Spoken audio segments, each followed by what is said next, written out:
You believe a judge's actions towards you are misconduct, but you've been warned that you need to ensure that those actions, that they're legally defined as misconduct. So how do you do that? Is there some sort of test to determine judicial misconduct? Well, there's not a test per se, but for me, in order to make that misconduct determination, I felt I needed to know the judge's professional responsibilities and the rules that they must abide by. Now, if they violate those rules, then by definition, they're engaged in misconduct. Federal judges have a code of conduct for United States judges with 5 canons. Now, in each state, they're going to have their own code of conduct if you're not in the federal system. In my case, like many pro ses, Canon 2 was very important because of the well-known mistreatment of pro se litigants, as well as a strong anti-pro se bias in judges. Canon 2, a judge should avoid impropriety and the appearance of impropriety in all activities. You'll notice that 2A requires a respect for law and emphasizes integrity and impartiality of the judiciary for the sake of public confidence. To act impartially is a mandate.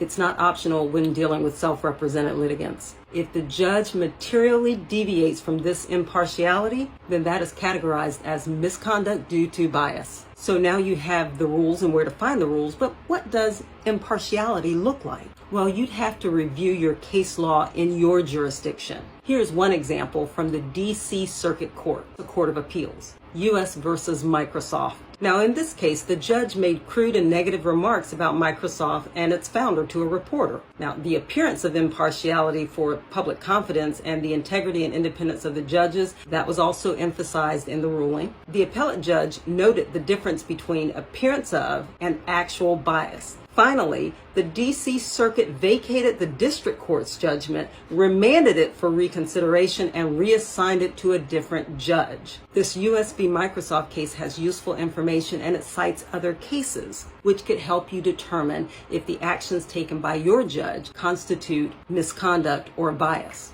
It's a good case to read through for reference, but just make sure you follow your jurisdiction's case law because their actions might be categorized differently.